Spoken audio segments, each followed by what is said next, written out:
Nothing happens on earth unless God responds to prayer. Prayer is earthly permission for heavenly interference. And I think we need God to interfere with a lot of stuff in our country and in our hearts and in our church. Hallelujah. So be at the prayer meeting. It'll be a great time. Praise the Lord. We also have our miracle offering on the third Sunday of the month for our roof. A miracle offering is not just an offering. You don't tip in a miracle offering. You pray, you ask God, what are you going to give? And then you give. It's just between you and God. But we expect God to do a miracle. Miracles are not things that God does divinely by himself. Miracles are things that heaven and earth meet together to do. Moses could not open the Red Sea. But God won't open the Red Sea without Moses.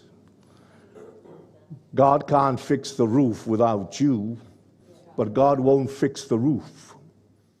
He's in heaven. Unless the Lord builds the house, they labor in vain that build. So God builds and we build. Unless the Lord builds, they labor in vain that build. So God builds and we build. God is, I hate to say it, but God is relying on you. I like what Leonard Ravenhill say when he yelled out to God using the prayer of Elijah and said, "Where is the God of Elijah?" And God yelled back at him and said, "Where are the Elijahs of God?" So he builds and we build.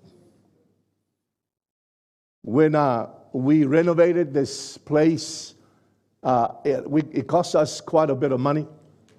And we had to borrow the money at the time. And it was going to take us 15 years to pay it back to the bank.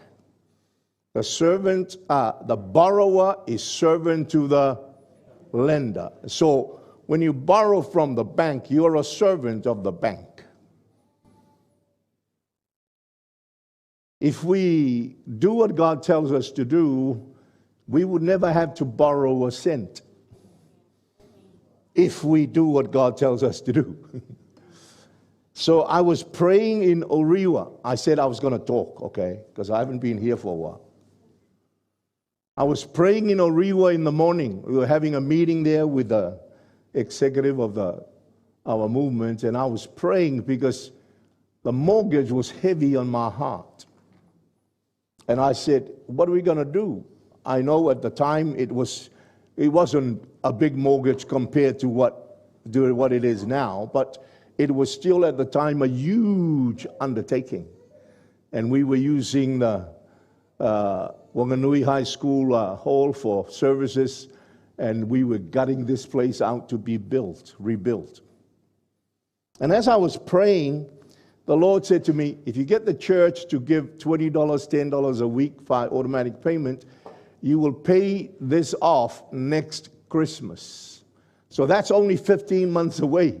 That means every month we'll cut a year off.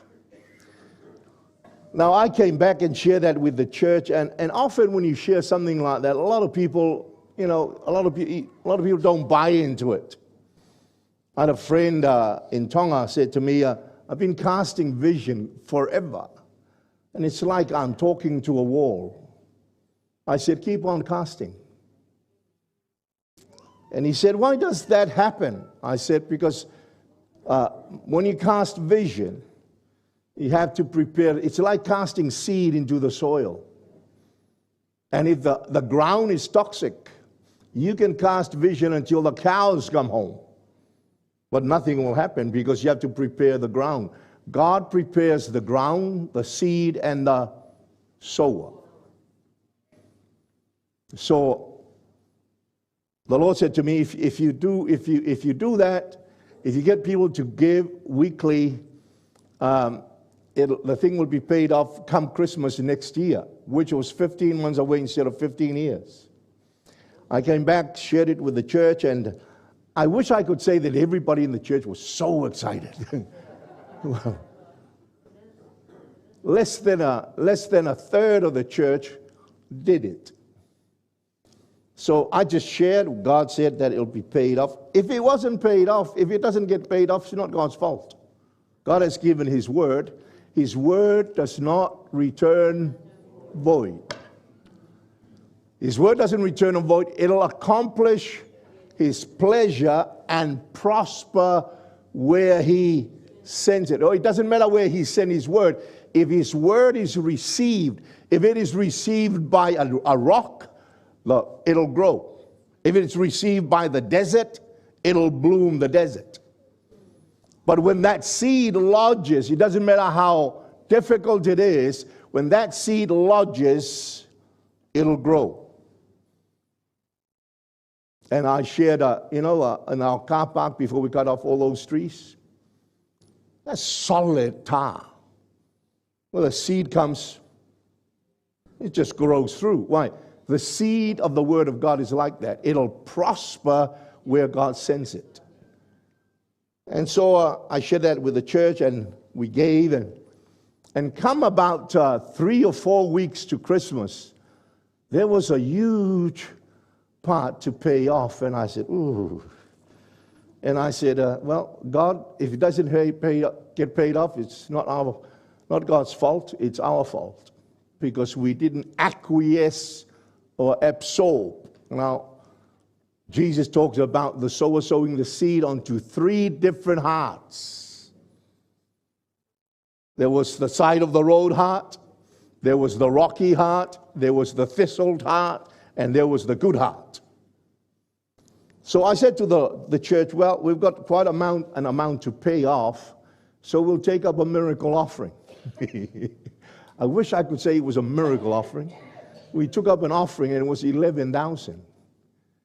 And so I said to the elders, well, we'll go and give it to the bank. Tell them we'll just pay the thing off when we can. They took it down to the bank, and the bank said, because you paid it off so fast, we're going to wipe the rest of it off. Now, that was an amazing miracle, but it took His word and us cooperating.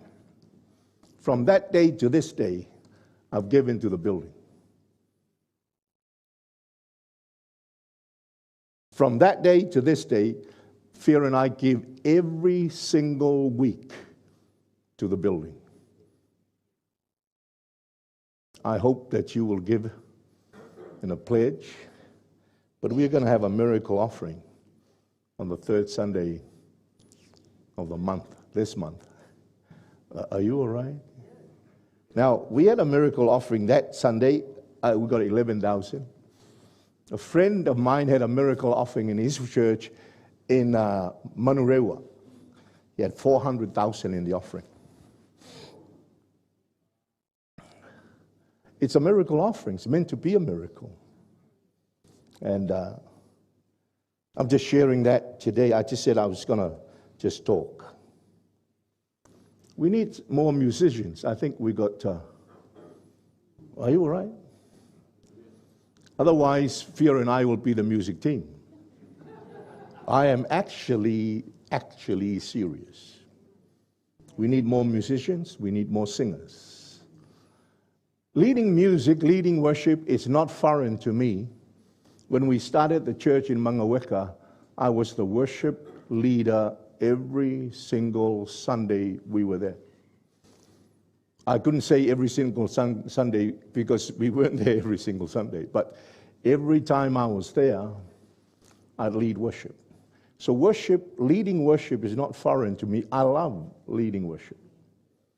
And my wife loves to sing. She's got a better voice than me. I'm a prison singer, and she's an opera. She's a good singer. You know what a prison singer is? One that sings behind bars, and the key is thrown away. That's a prison singer. No key, but singing behind bars. So if you're a musician, please use your gift for the benefit of the church. If you're a singer, all right, then get up here and sing.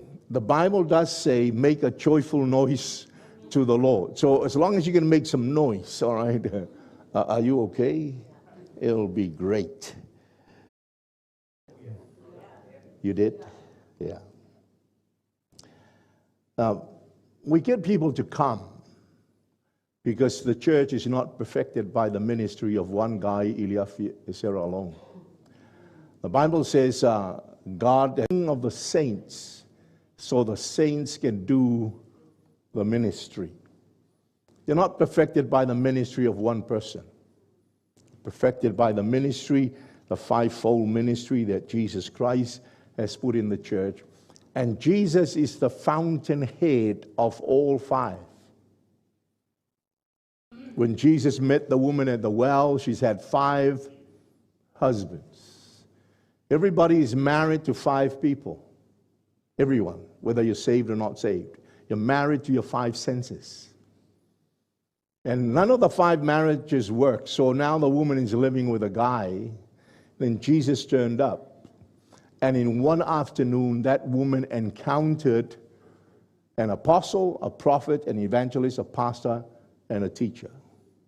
And the teaching he gave her was so powerful. And the encounter with the risen Christ, well, at that time he wasn't dead and wasn't risen, but you understand what I'm saying. He encountered the head of the church and the king of the kingdom in one afternoon. From the debauchery of 5 husbands and living now with a guy living in sin.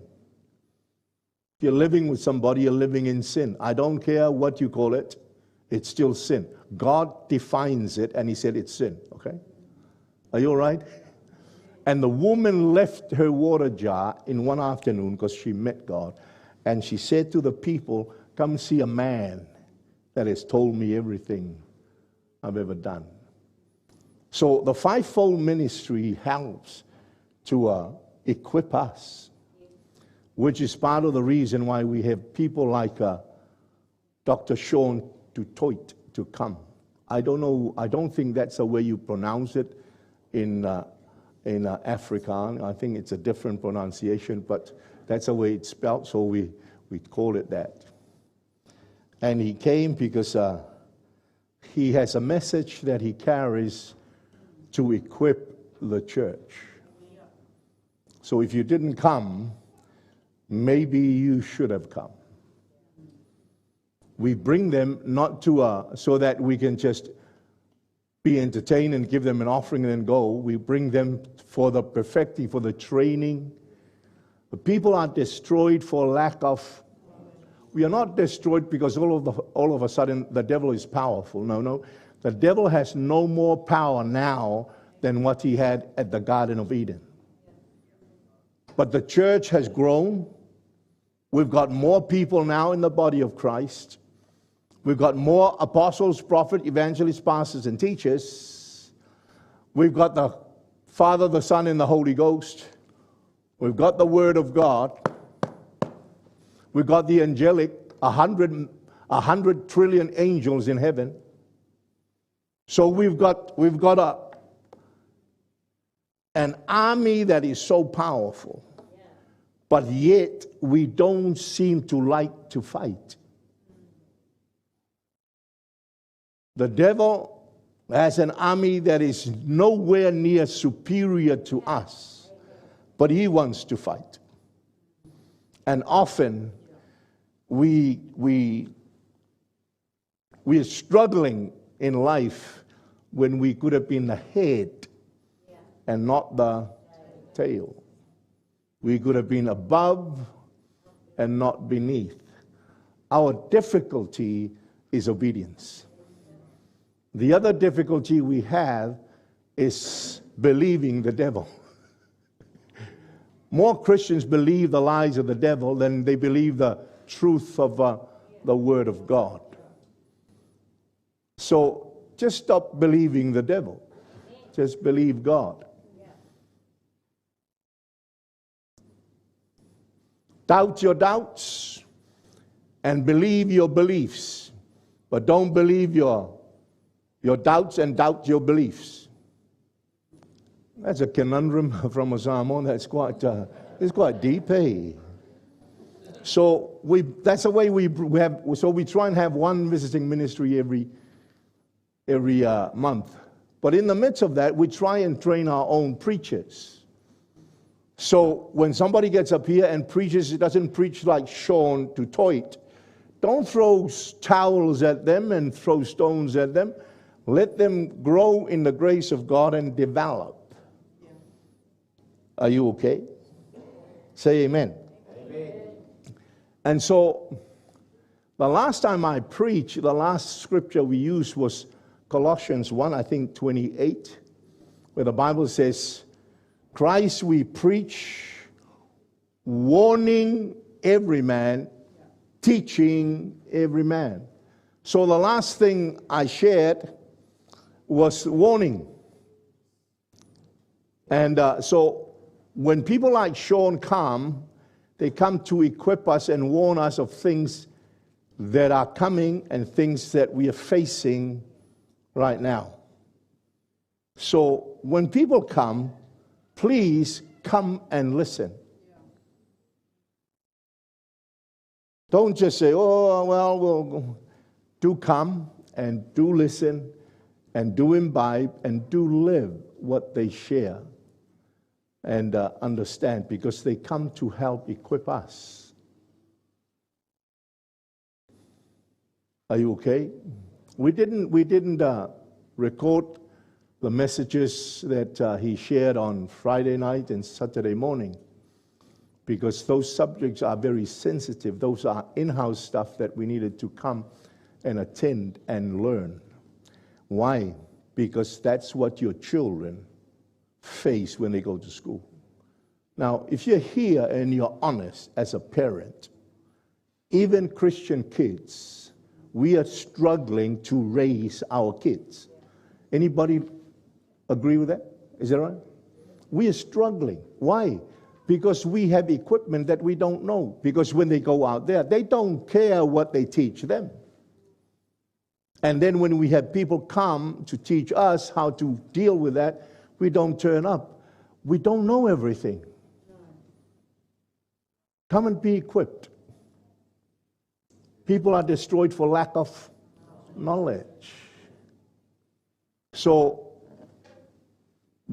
July, we've got somebody coming, and August, we've got a couple coming, a prophetic couple, probably one of the best prophetic couples in our country. So, they're going to do some stuff on Friday and Saturday. Do come. Do come. Don't turn up. Don't be like my friend. I've been telling him for a long time. Stay put. He was going through a difficult moment. Said, stay. Don't try and make decision right now. Stay. And I said, come to church. And then we had Mark Hobbs, I think that was his name, came. And he said, I want to pray for so-and-so. Mention his name. And this is what you do. Mention what he does. And this is what you're going through. Mention what he was going through. He mentioned his name, his profession, and what he was going through. He said, if you will come up, I'll pray for you. He didn't come up. You know why? He wasn't here. I said to him, why didn't you? I said, I was just ready to come, but I said, don't do that. God sent a man specifically for you, and you weren't even in church.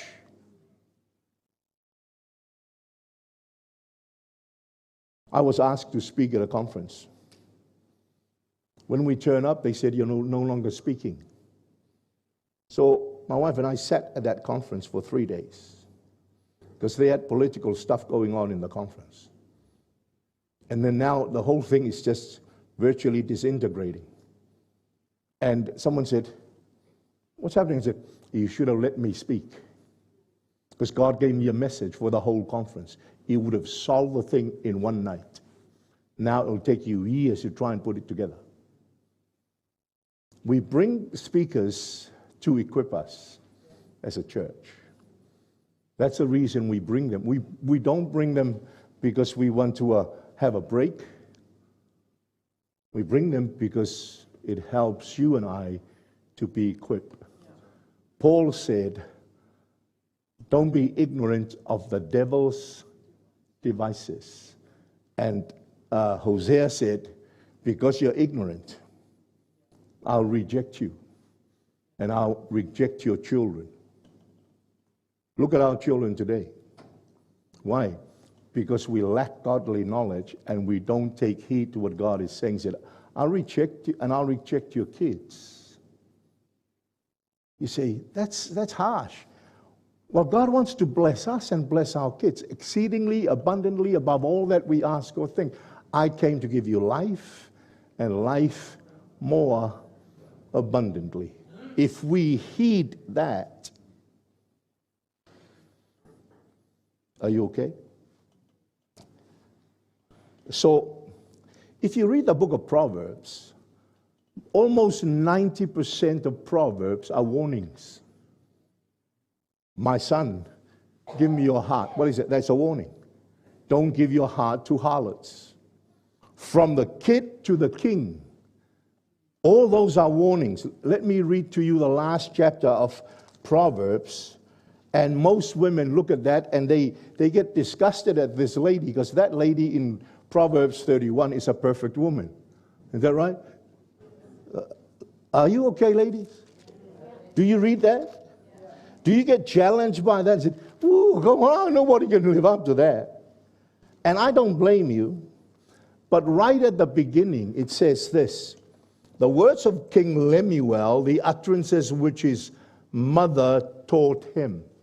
His mother warned the king. And then he said, what my son, and what son of my womb, and what son of my vows, do not give your strength to women, nor your ways to that which destroys king. That's a warning.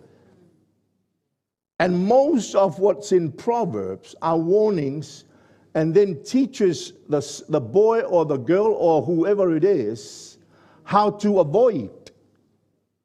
You know, the Bible tells us to flee youthful lust. That's for youth. When you're young, there are youthful lusts. You're trying to discover stuff that you shouldn't discover yet. And it'll scar your life. And it'll take years to try and get healed because you don't heed. It's warning. And so when guys like Sean come, it helps to warn us, to equip us. Because we're facing a Babylonian system that will destroy us if we're not careful. Perhaps the devil's greatest weapon, someone said discouragement. That's true, but I think it's deception. It's when you think everything's hunky-dory, but it's not. So you got the prime minister of one country went over to Hitler, and Hitler signed a paper, and that prime minister came back and said, we are at peace. We're at peace. Everything's going to be hunky-dory. No. He thought the whole country was safe. It was the most vulnerable at the time, and he thought it was safe.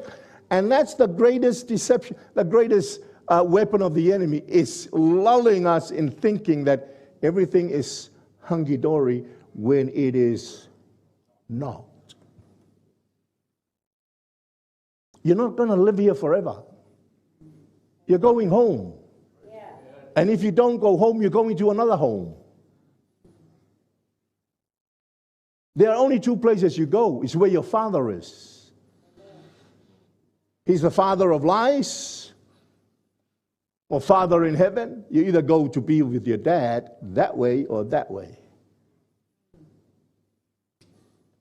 So they asked me on Friday night, have you got something to say to the youth? I said, I think each of you should read the divine revelation of hell.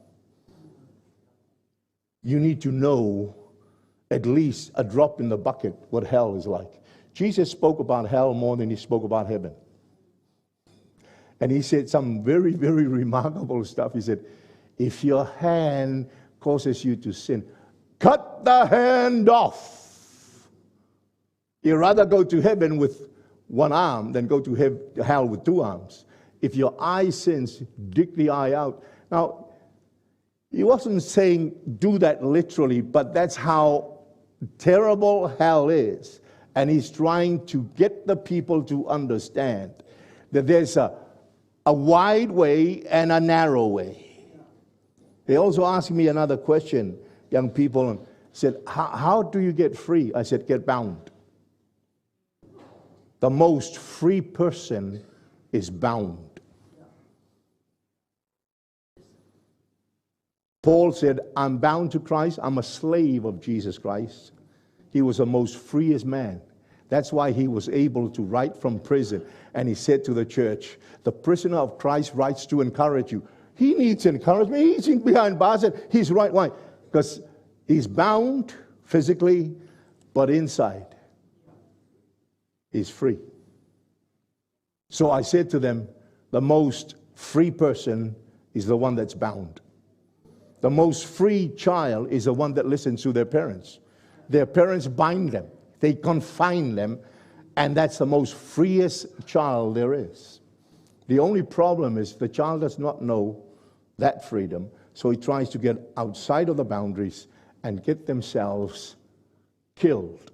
So that's why we warn.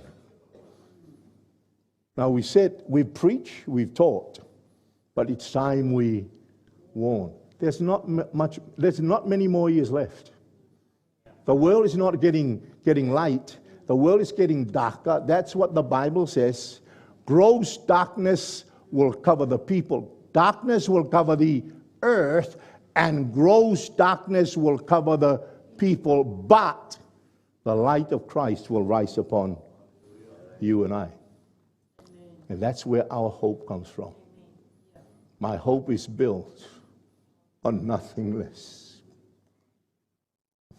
Jesus Christ and righteousness.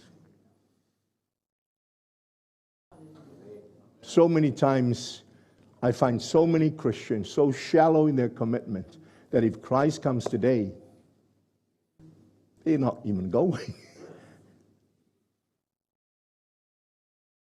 Live for him. Hallelujah. So having said that, let me preach to you today. Is that all right? So if you have a look at Colossians chapter 1, that's where we left off. And we'll share from that. And I'm just grateful to these guys for looking after the church when I'm away. Give them a hand.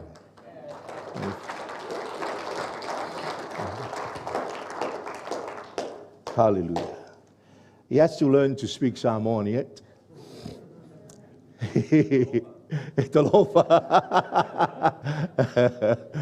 So if I look at Colossians chapter 1, have you found it? And I'll read it. I'll share some thoughts from there, and then we'll have a cup of tea.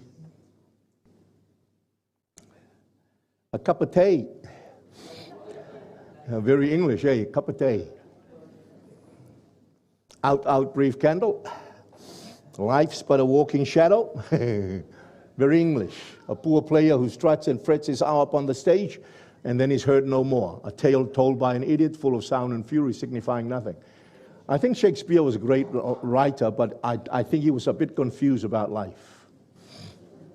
He said life is a brief candle, which is correct. It's a walking shadow, which is correct. But he said it's a tale told by an idiot. No, life is about Jesus Christ, and Jesus Christ is the wisest person that ever lived. That's what life is. He came to give us life and life more abundantly. So you got Colossians chapter 1 and verse 28. Him, that's Christ, we preach, warning every man and teaching every man in all wisdom, that we may present every man perfect in Christ. How is a man perfect? You're perfected by the fivefold ministry. The training of the saints, so the saints can actually do the ministry. The pastors are not the ones that do the ministry exclusively. Everybody is a minister in the church. Hallelujah. So when you come across a sick person, pray for them. When you come across a demon possessed, pray for them. All right. Everybody is a minister, but you and I are trained and taught and perfected. I was going to look up here, but I realized that there's a switch in there that you shouldn't turn off, because when you turn that off, it turns this thing off. There. That's right. I was looking at this. And it's quite expensive to replace that thing. But please, if you don't know how the switches operate, just leave the switches alone. Because we couldn't use that because somebody during the week turned it off. Leave the switchboard alone if you don't know what to do. Are you all right? Amen. Why are you warned? You're warned because there is danger. Somebody many years ago was talking to their family in the States.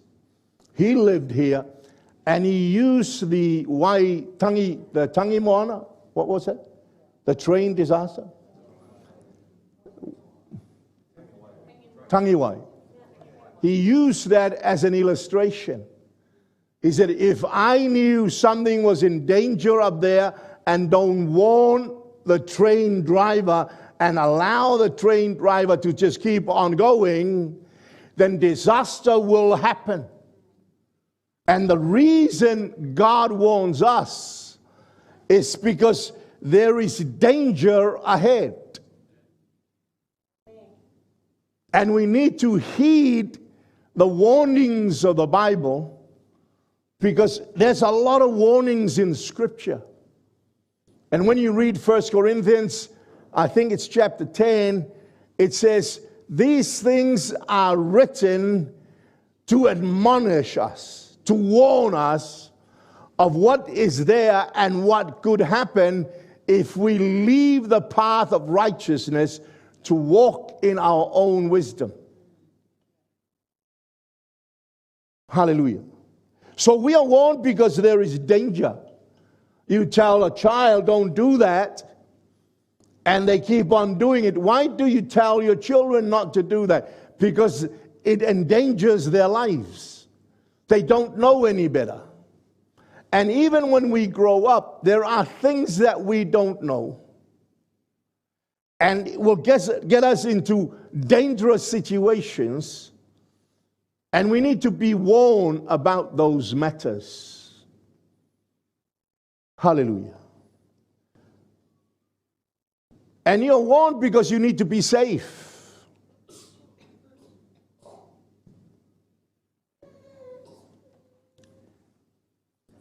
Ladies and gentlemen, welcome to this flight NZ993. And they give you a warning. They give you what to do. They tell you this is a plane. You can't go out and have a smoke on the wing.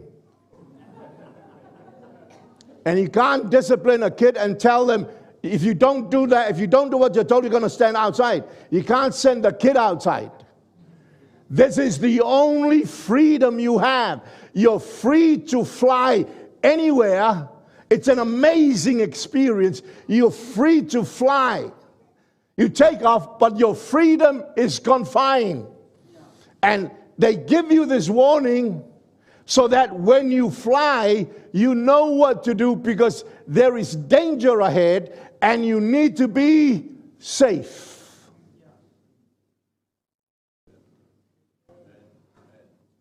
Are you okay? You're warned because there are things that we need to be aware of.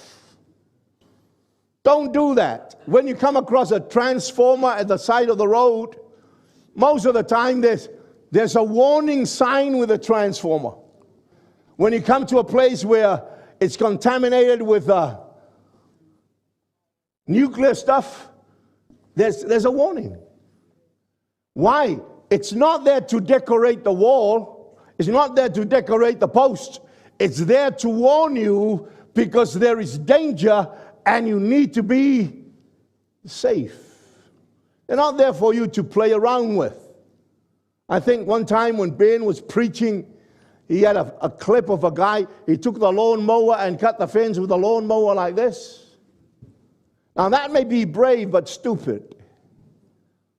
You don't pull out the wheat that clogged the propeller of the lawnmower while the lawnmower is still going. I know somebody who did that.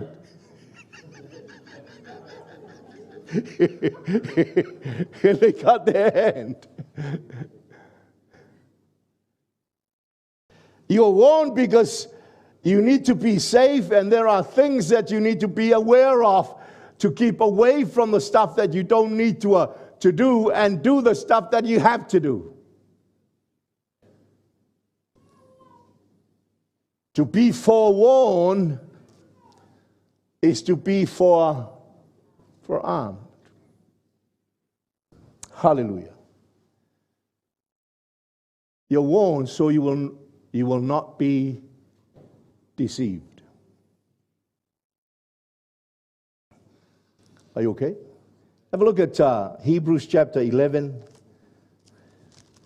Great chapter.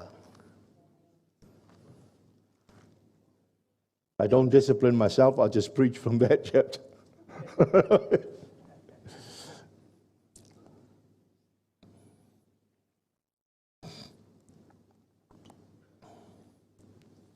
And verse 7.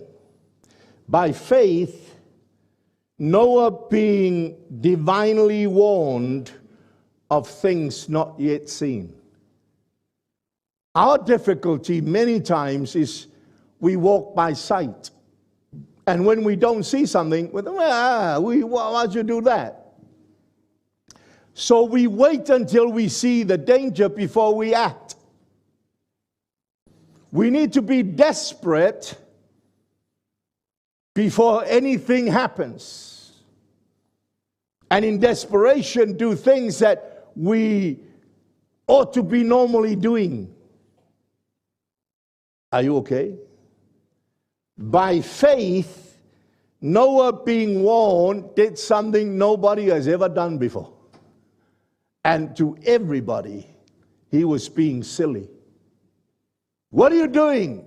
Building a boat. What's a boat? No one has ever seen a boat before. He was divinely warned of things not yet seen. Don't wait until something happens. Be desperate now. And the Bible, Jesus said, as in the days of Noah, they were eating McDonald's, Burger King, steak, whatever they were eating. Mountain oysters. They were eating. They were getting married and given in marriage. Everything was hunky-dory. Everything was going well. It says this. It says, prepared an ark for the saving of his household, by which he condemned the world. But the Bible says everything that was happening normally. And then the flood came and destroyed them all. So before things turn up, be warned. Do something. When you're desperate for righteousness, it's amazing what you do. You may do things like Noah that was so out of character, so out of the norm. When the woman with the issue of blood heard that Jesus was coming, she did everything that she shouldn't do. She turned up in public places when she was unclean. She turned up where men only get together, and she reached out and touched the hem of his garment. And Jesus said, "Who touched me?" There was a desperation in the woman. You know what Jesus called it? Faith. He called it faith.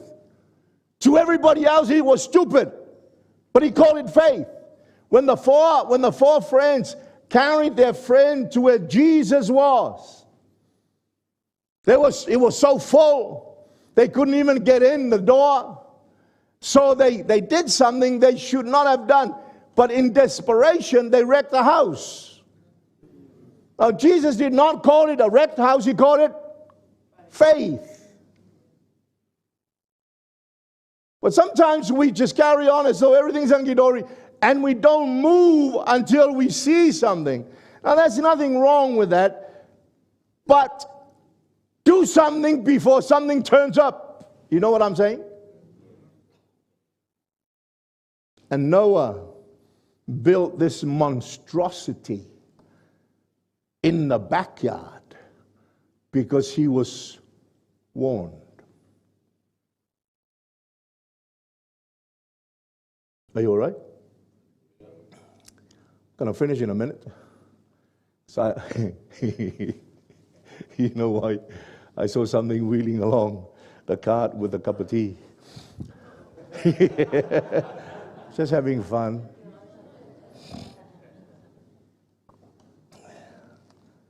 Have a look at Colossians chapter 2.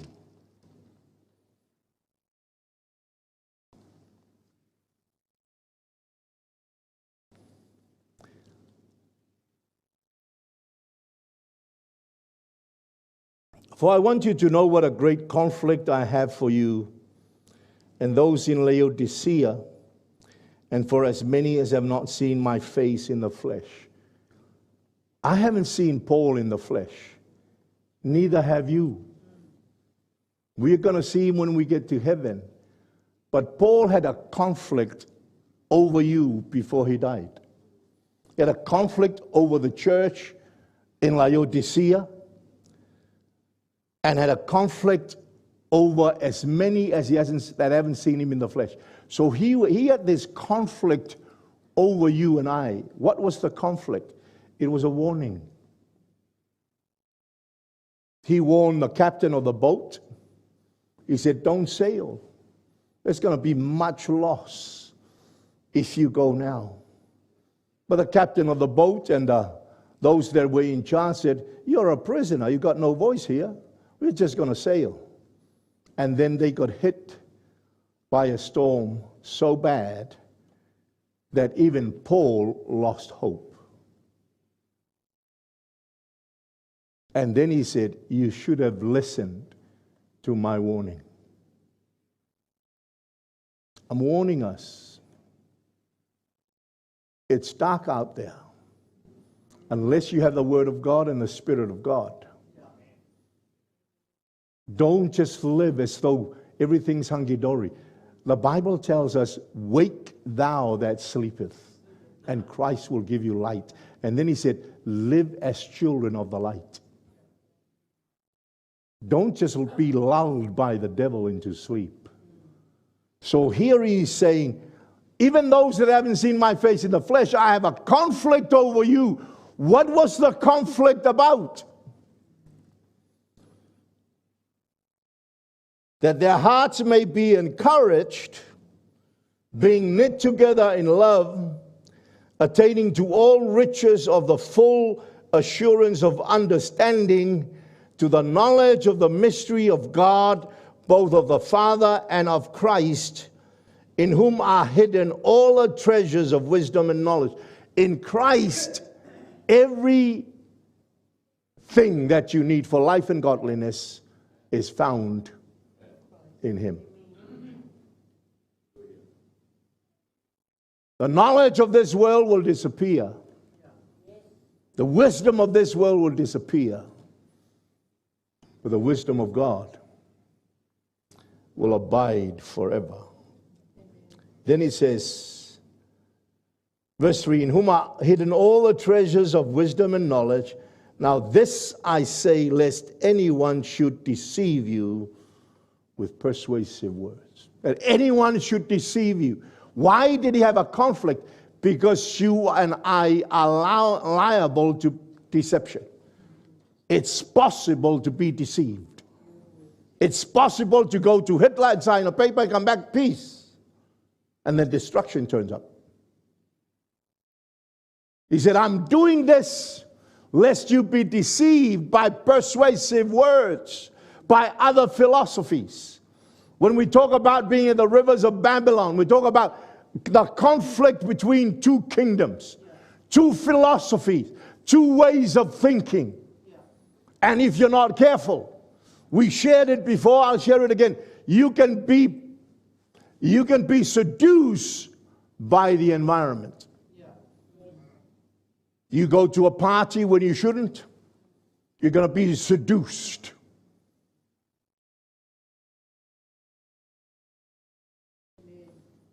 So, Paul is warning us, just like Proverbs is warning us, just like God warned Noah. The reason for the warning is so that you don't get deceived, so that you don't get destroyed, so that you have great understanding of what's happening, so that you know what to do and get out there and do something like Noah. You're doing something. God said, build me an ark for the saving of your home. 350, 3 decks, 1 door, 1 window. Took him 120 years to build amidst the ridicule. But he was warned. Are you all right?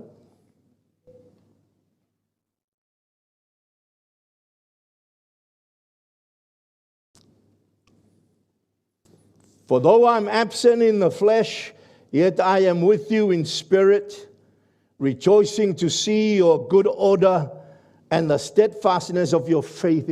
Be steadfast. Hold fast that which is good. Don't despise the moving of the Spirit. Don't despise admonishing. Don't despise the warnings.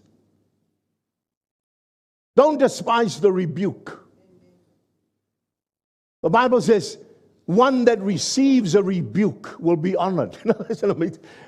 If you receive a rebuke, you'll be honored.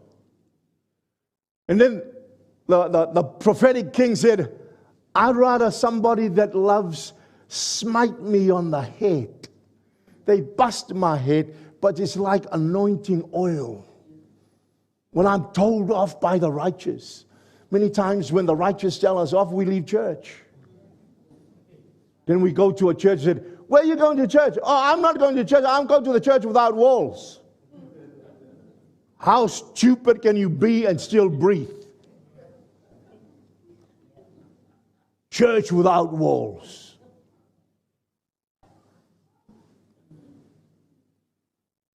You're free when you're confined. You're not free when you're doing what you want. You're free when you're doing what you ought.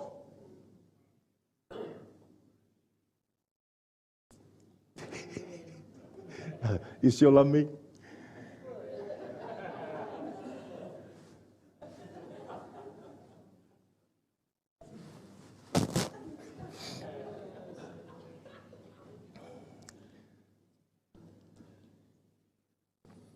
As you therefore, verse 6, have received Christ Jesus the Lord, walk in him. Walk in him.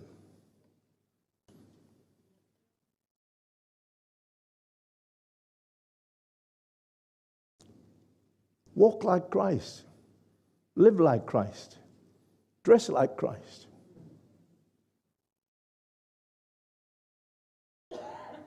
You're the only Bible they read.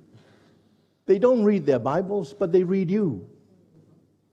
And the Bible, and Paul said, if you're going to know this wisdom, if you're going to be a person that will never be deceived, walk in him. Put on Christ like you put on your jacket in the morning. Put on half the armor of God. Hello. Now we said this, the armor of God is absolutely useless without the person inside the armor. The armor don't move by itself. The armor needs the hero inside, the heroine inside. Did I say, is that correct, heroine?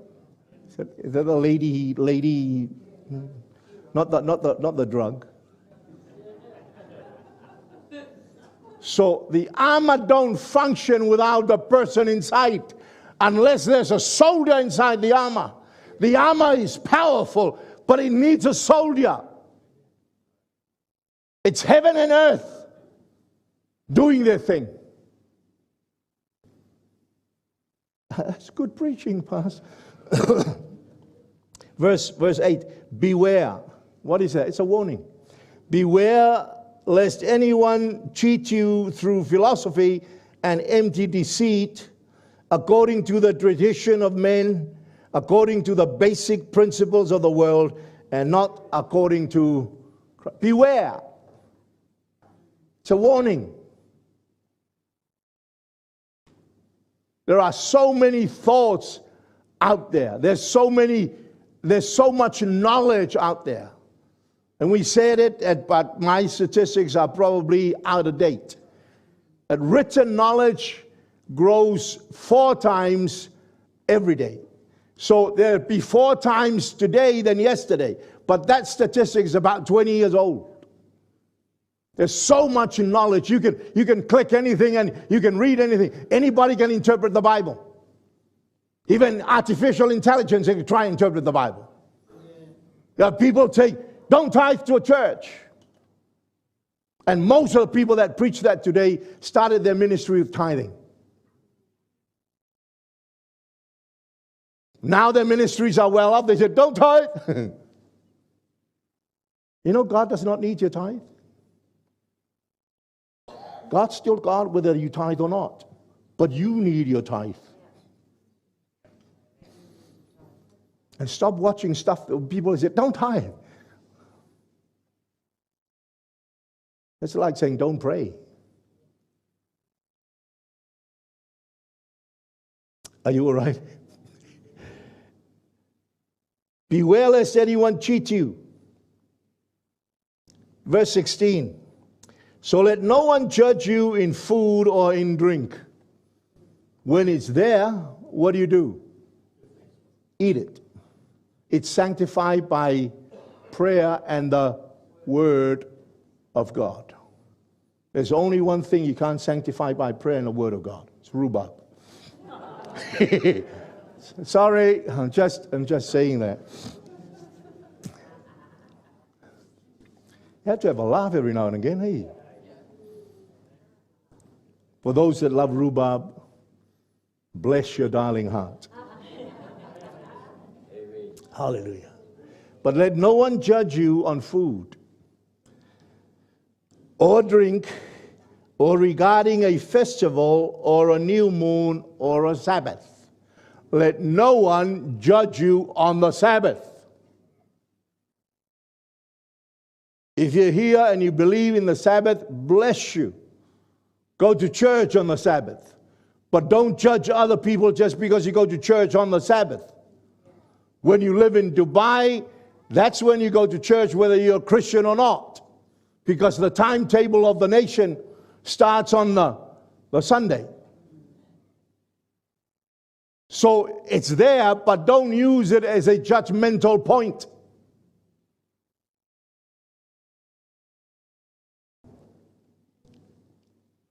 Verse 18, let no one cheat you out of your reward. So you got 4 warnings that Paul fought over before you and I were born. He fought a fight, a conflict over this, over you, so that you don't get deceived. The kids are here. See you on Sunday. Have a cup of tea.